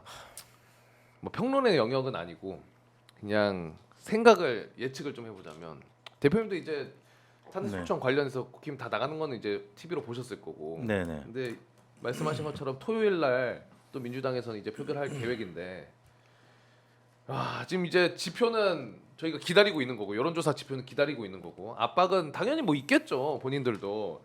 근데 이번 이제 다시 하는 이 탄핵소추안에서 또 다른 꼼수가 나올 것인지 혹시나 아니면 우리가 기대하는 바대로 이제는 양심적으로 그 국힘 안에서도 만세를 들고 오는 사람들이 있을 것인지 어떻게 보십니까, 이사님은? 그러니까 뭐 이게 양심적으로 가기에는 이제 지난번에 그 마지막 기회가 넘어갔다 보고 물론 그렇죠. 나와야 되지만 네. 나오는 게 이제 자기가 안 그러다 진짜 죽겠다 촛불에 타 죽겠다 싶어서 나오는 사람도 있을 것 같고 물론 이번 주에 되면 제일 좋겠지만 안 되더라도 전 연말 절대 못 넘기지 않을까 그런 생각을 갖고 있습니다. 예. 특히 이게 저는 이게 한동안 계속 고민을 갖고 있었던 게 소위 이제 밈 있잖아요. 특히 젊은 층들은 이제 밈에 익숙하고 네. 그 이제 정치의 밈화가 돼가지고 누카력, 악강버 이 단어들이 보여주는 그 의미가 있다고 생각했어요. 뭐냐면 누가 칼 들고 협박했냐 이거는 이게 유행어로 쓰였잖아요. 네. 맨날 그 말이 나왔거든요. 한마디로 너가 누군가가 무슨 행동을 할 때 누가 정치하래? 누가 칼 들고 협박했어? 이렇게 조롱으로 했는데 그게 한마디로 전 니의 어떤 생각에 그 공감할 생각이 없다. 그 공감을 그렇게 해체를 시킨 유행어라고 봤던 거고요. 그리고 악강버는 악으로 깡으로 버티라. 네가 선택한 거니까 버텨라. 버티라. 한마디로 난 너랑 손잡을 생각 없다. 이게 이제 연대가 해체된 걸 보여주는 유행어라고 봤어요. 그래서 누카력과 악강버 이거를 우리를 이제 정치권에서는 연대와 공감의 메시지가 주로 우리의 핵심 무기인데 그게 지금 다 끊어졌다는 걸 봤던 거죠. 근데 하지만 그거를 윤석열이 저런 개헌 방식으로 해가지고 다시 이렇게 뭉치게 만들지 몰랐다. 지금 그 젊은 사람들도 정신 똑바로 차려야 됩니다. 이거는 본인들이 아무리 짱구 굴려가지고 어떻게든 이걸 뭐 돌파를 하려고 생각을 해도 이렇게 뭉친 건 이제 다시 뒤집을 수가 없다는 거죠. 네. 굉장히 상징적인 의미입니다. 이거. 알겠습니다. 근데 제 이제 요것도 하나 얘기하고 싶은데 시간이 이제 많이 없어가지고 그 대표님 여론조사 결과도 뭐 우리가 무조건적으로 예측할 수는 없습니다만 이런 시국이라면 윤석열에 대한 수사 과정이나 결과에 따라서 또 여론조사의 영향이 좀 많이 끼치긴 하나요? 그럼요. 이제 아까 제가 말씀드린 박근혜 대통령 때 이제 지지율이 가장 낮았던 그 직전이 검찰에서 이제 공모자라고 이제 적시를 하면서 박근혜를? 예, 박근혜와 최순실이 공모자다. 범죄 이제 공존 관계라고 이제 밝혔거든요.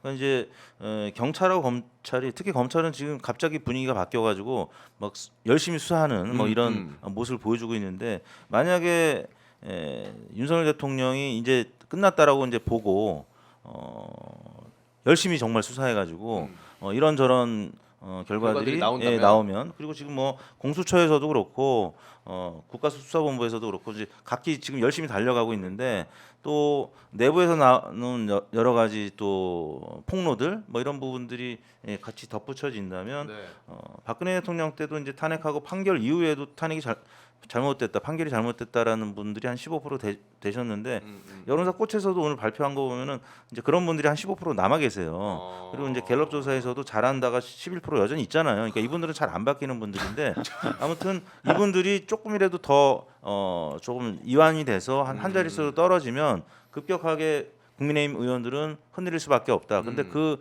시점이 바로 이번 주중 주말이라고 저는 보거든요. 왜냐하면 8년 전에도 그랬으니까 당원들하고 이제 당에서 표심을 정할 때 국회의원들이 자유투표가 아니라 이제 공개적으로 이제 못하게 하는 이런 분위기가 자율투표로 바뀌면서 탄핵이 됐던 건데 아마 이번 주말 거치면서 아마 그렇게 되지 않을까 저는 보고 이번 있습니다. 주말을 거치면서 네. 이 수사에 대해서 저희가 잠깐 이야기를 하기 전에 저희가 참고용으로 하나 좀 보여드리고 싶은 게 이제는 국민의힘 내부에서도 인정하는 분위기가 있는 것 같습니다. 그게 어떤 분위기인지 영상 저희가 준비되어 있는 거 있거든요. 유상범 의원이 이제 진실을 이야기를 했습니다. 그거 한번 일단 보시죠. 네. 유상범 의원이 오늘 이제 뭘 또 했을까? 이야기를 하면 못 보셨어요? 어제 아직 못 봤습니다. 유상범 의원이 그냥 내 진심이다라는 뉘앙스로 이야기를 해버렸어요. 보시면 아마 느낌이 오실 겁니다. 준비됐나요? 네, 한번 보여주시죠. 표가 내란의 과정에서 죄송합니다. 다시 하겠습니다. 추경호 원내대표가 비상계엄을 실시하는 과정에서 어떠한 관여가 없다는 것은 명백히 처음부터만 드러나고 다시 한번 있습니다. 봐볼까요? 추경호 원내대표가 내란의 과정에서 죄송합니다. 다시 하겠습니다. 내란의 추경호 과정에서 원내대표가 그런 내란의 과정에서 비상계엄의 과정에서 비상, 이거 본인들도 죄송합니다. 내란으로 생각하고 추경호 있는 거 아니야. 비상- 내란의 과정에서 자 여러분 아유, 선거인으로 야. 가서도 얘기해 주시면 좋겠네. 그대로 가면 되겠네요. 네. 3부 체크부터 3부 있죠? 없습니다부터 해서 지금 활약이 꽤 있습니다. 대단하네요. 네, 유산부님. 근데 저는요 사실 그 지난 토요일에 저도 뭐 굉장히 화가 나기도 했었습니다만 잘못 생각하고 있는 게 있어요. 저들이 질서 있는 퇴진이라는 게 지금 사실 정말 허공했던 정말 자신들의 꿈 같은 바람인 게 박근혜 때는요 생각해 보세요. 국민들이 봤던 모습이 기껏해야 최순실이 태블릿 들고 왔다 갔다 하는 모습이었어요. 기껏해야 의상실에서 뭐 왔다 갔다 하는 모습이었어요. 비교하자면 지금 비교하자면 뭘 봤어요 우리가 그 시간 새벽에. 그리고 녹화된 것도 아니고 언론 특정 언론사에서 녹화된 걸 판 게 아니라 실시간으로 지금도 퍼져나가고 있어요. 그렇죠. 그게 반복해서 재생이 되고 있어요. 그래서 탄핵이 문제가 아니에요. 이제 수사 얘기하시겠지만 언제 체포를 될지 몰라요. 그렇죠. 빨리 돼야 예, 되고. 그리고 문재인 정권 때 해놨던 미완이었지만 수사권을 일부나마 경찰에 줬고요. 공수처가 있어요. 힘이 없지만 아예 없는 것과 존재하는 거는 차이는 큽니다. 그러니까. 이 사람들 사력을 다해서 이 상국에 저는 그 사람들의 정의를 믿는다기보다 살기 위해서라도 노력할 수밖에 없어요. 그러면은 자연스럽게 왜냐면 이제 당연히 처벌받고 수사받고 해야 되는 거는 당연한 건데 이게 막 분산돼 있으니까 많은 분들 헷갈려 하시는 것 헷갈리죠. 같아요. 검찰에서 움직여. 경찰에서도 해. 공수처는 우리가 하겠다 그래. 근데 김용현부터 사람 관련해서 불러다가 조사하는 거는 검찰이 힘을 써. 근데 경찰도 나름 약간 증거들을 좀 찾으려고 하고 있는 듯한 분위기니까 이게 어디서 하는 게 맞는 거야? 한 군데가 아니라 왜 이렇게 여러 군데에서 해? 결과가 그러면은 조금 달라지는 거야? 좀 봐주는 거 혹시나 검찰이면은 나오는 거 아니? 이런 두려움이 조금 있는 것 같아요. 근데 변호사님 보시기에는 어떻게 흘러가는 방향이 맞는지 아니면 잘 되고 있는 건지 좀 여쭤보실 거예요. 충분히 걱정하시는 게 충분히 이해가죠. 네. 그렇지만 저는 조금 전에 말씀드린 것처럼 지난 정권에서 같이 검찰만이 칼을 쥐고 있었을 때보다는 훨씬 낫다라고 훨씬 봅니다. 낫다. 왜냐하면 그게 그냥 상권 분립이 원리인 거예요. 사실 권력 분립이라는 게 별게 아니에요. 서로 견제하고 균형하고 서로 저놈이 잘하는지 보자. 너 이거 걸렸어. 이렇게 할 수 있는 그 상황이 만들어진 것만으로도 일단은 저는 좋은 출발이라고 봅니다. 그리고 이게 검찰은 지금도 꼼수를 부리고 있는 게 사실 그렇게 한 거잖아요. 자기들끼리도 수사를 누가 하니 이거 우리가 할 수 있는 거 하다가 들고 나온 게 직권남용과 내란이 같다라는 황당한 논리를 들고 나왔어요. 또 그러니까 직권남용을 통해서 내란을 한 것이다 이건데 범죄라고 하는 것의 크기라는 게 차이가 있잖아요. 내란이 정말 이만한 거고요. 직권남용은 기껏해야 정말 나 처벌받은 것에서 1년 2년짜리 범죄예요. 사기 무기징역밖에 없어요. 내란에는 맞아요. 비교할 수 없는 범죄인데 이건 사실 검찰이 매번 썼던 수법이기도 연장선상이기도 해요.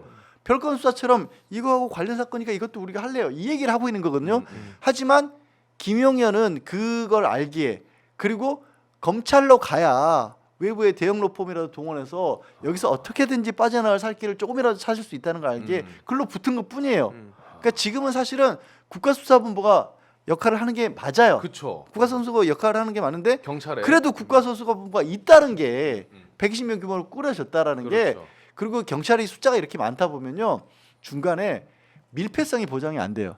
자기들끼리 짬짬이가 안 되는 거예요. 그러니까 불러다 놓고 딜을 보고 이런 게 어려워지는 거예요. 거기에 공수처도 어찌됐든지 간에 공식적으로는 저게 관할인 게 맞으니까 병원 10여 명밖에 안 되는 검사가 있지만 네. 그래도 안 들여다보는 건 저는 맞다. 그리고 언젠가는 정리가 될 건데 중요한 건 누가 윤석열의 신병을 가장 먼저 확보하냐. 윤석열을 누가 먼저 데려가느냐. 그거를 가지고 지금 레이스를 하는 거예요. 네. 그럼 근데 레이스를 안 하는 것보다 하는 게 훨씬 좋아요. 그렇죠. 네. 그래서 지금 혼선이 있긴 하지만 이제 레이스를 같이 하다 보니까 지금 경쟁적으로 수사를 하고 있고 네. 그래서 의외의 성과도 있을 수 있다라는 것이 조금 전에 MBC의 보도를 제가 보고 왔고요. 네. 결국에는 지금 공수처도 영장을 청구할 수 있다고 그래서 영장을 청구했는데 오늘 공수처 차장이 법원에서 기각되는 경우가 많다. 법원에서는 경찰, 검찰, 공수처가 협의해서 조정을 해와라라는 건데 조정이 결국에는 국회에서밖에 될 수 없을 것 같아요. 법사위원장이 있는 정청래 의원이 있는 법사위에서 어느 정도 이거는 조율을 해야 될 것 같고 오늘 윤석열 출국 금지도 정청래 위원장이 계속 단속을 하고, 하면서 네. 압박을 하면서 되지 않았습니까? 네. 결국에는 국회 역할, 그러니까 의원식 의장을 비롯한 국회 전반 그리고 이제 법사위를 비롯한 이 민주당 의원들 중심으로 조율을 해 나가는 수밖에 없을 것 같습니다. 저 그래서 좀 우려하면서 보는 소식이 아까 쭉 말씀 주셨던 거에 공감을 하다 보니까 검찰 특수본에서 윤석열 체포했다 그러면 이 소식을 좀 되게 그러니까 무서울 것 같은 거예요. 그렇게 되면 안 되니까. 데려갔다면 그러니까 그냥 체포됐다 혹은 뭐 이런 소식을 보고 와 좋다 이럴 수 있는데 이걸 그냥 기사를 볼 때 검찰 특수본에서 그렇게 체포를 했다 만약에 이런 기사가 나오면 이거 말이 안 되는 상황인 거잖아요. 이런 상황으로 가면 안 되는 거기 때문에 좀 그런 상황이 안 와야 된다 보고 또 다른 사람이 이제 홍장원 씨죠. 윤석열의 최측근이었는데 지금 뭐 이렇게 과하게 또 띄어지는 것 같아서 좀 걱정이 되긴 합니다만 띄워질 건 아닙니다. 예, 맞아요. 그 홍장원 씨조차도 이거는 이제 말이 안 된다 생각을 해서 거부를 했다가 경질이 됐는데 국정원에서는 또 지금 그 말도 안 되는 논리로 지금 뭐 정치적 중립 위반이라고 공격을 하잖아요. 그 이게 서민 민생대책위원회인가 서민위 거기서 그 고발을 하고 심지어 그 증거물도 제대로 된 게 없다는 거 아니에요. 그냥 언론 나왔던 내용 그대로, 그러니까 국정원 논리 그대로 고발이 됐고 굉장히 신속하게 홍장원 씨의 신병을 확보하려고 한다. 결국엔 이 검찰이 또 어떤 짓을 저지를지 모르기 때문에 이 홍장원 씨에 대해서 좀 우리가 같이 관심 가져야 된다. 그 체포하러 가려면 근데 경호처를 또 뚫어야 된다면서요? 경호처가 안 된다 그러면은 못 들어간다는 것 같던데, 그렇죠? 경호처는 오늘 이제 그 조국 대표가 네. 민정수석이셨으니까 거기는 중화기가 있다. 단순 권총 수준이 그러니까. 아니다라고 하셨는데 근데 이것도 결국 여론이에요. 그 사람들도 권총이 아니라 탱크 물론 장갑차까지 있대요. 경호처에.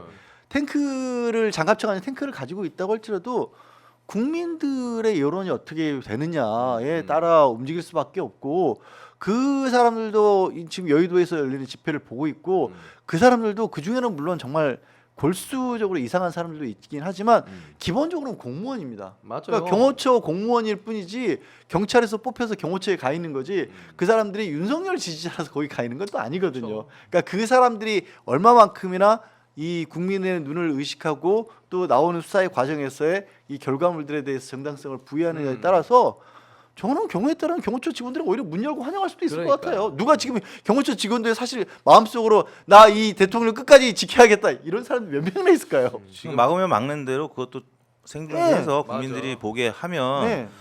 국민의힘을 향한 비판 결국 질서 있는 퇴진은 사실상 어렵고 탄핵만이 답이다.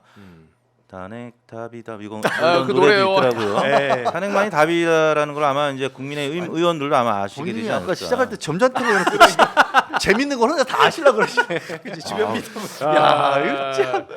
아, 맞습니다. 근데 이제 뭐 얘기해 주셨지만은 탄핵이 답입니다, 무조건. 탄핵만이 답입니다. 네, 지금. 근데 탄핵 플러스 저는 수사. 수사. 더 빠를 수도 있어요, 그렇죠. 속도가. 예. 그래서 탄핵 전에 탄핵 되면 뭐 직무배제 되니까 네. 그때 들어가자 이런 뭐 내부적인 계산도 있을 수 있겠습니다만은 그것보다 탄핵 전에 경호처 뚫고 들어가는 데가 진짜 승리하는 네. 겁니다. 예, 그거를 우리가 집중해서 보면 좋을 것 같아요. 아, 알겠습니다. 오늘 방송 좀 여기서 마무리해야 될 것 같고 대통령실 제가 아까 기사 찾아보니까 대통령실 내부에서도 지금 굉장히 얼마나 그 대통령실 일하는 공무원들도 혼란스럽겠어요. 그럼요. 지금 아무것도 못 하고 있다는 기사가 있더라고요. 네, 그거를 빨리 끝내기 위해서라도 우리가 더 목소리를 내고 힘을 좀 모아야 되지 않나라는 생각이 듭니다. 그리고 한 자릿수가 나올 수 있도록 그래야 또 여론조사 하시면서도 뭐 여기는 공정하게 하시니까 조작 당연히 이런 건 없어도 나름 개인적인 뿌듯함은 좀 이제- 있을 수도 있죠. 뭐 여론이 그렇게 모아지면. 그렇죠. 근데 이번 주에 예를 들어서 뭐 갤럽이라든지 리얼미터가 한 자릿수로 안 떨어지면 네. 엄청 스트레스 받습니다. 우리가 한 게 발표는 해야 아니잖아요. 되고. 국민들이 다 파신 건데 우리는 그냥 그대로 전화는 메신저에 불과한데 네. 이번 주에 왜 한 자릿수 안 떨어졌어? 항의 전화 엄청 옵니다. 아우 저는 오긴 와요. 항의 전화 많이 와요. 근데 조작한 거 아니야? 허기는 날씨 나쁘면 기상캐스터한테 하기 전에 한다고. 아, 우리나라에서 구라 들어가는 곳이 두 군데인데 그 기상청이 구라청이고 네. 그다음에 리얼미터가 구라미터. 근데 요즘 많이 정확해졌어요. 기상청 너무 욕하지 마세요. 거기 대표님이면서. 어쨌든 오늘 이렇게 힘든 시기 이제 집회 때도 K-팝 노래와 함께 또 개사도 해가면서 즐겁게 집회해가면서 지치지 않는 것처럼 우리 방송도 힘들지만 이렇게 또 웃을 때는 웃고 그럼요. 여기 맞아요. 가장 중요한 것 같아요. 오늘도 한 6,000분 가까이 계속 시청해 주셔서 진심으로 감사드리고 또 늦은 시간에 함께 해주신 세 분에게도 감사 말씀 전해드리겠습니다. 고맙습니다. 네, 고맙습니다. 세 분과 함께 인사 나누면서 저도 내일 저녁 9시에 찾아뵙도록 하겠습니다. 여러분 조금만 더 힘내시고요. 내일 저녁 9시 뵐게요. 대단히 고맙습니다. 안녕. 안녕히 계세요.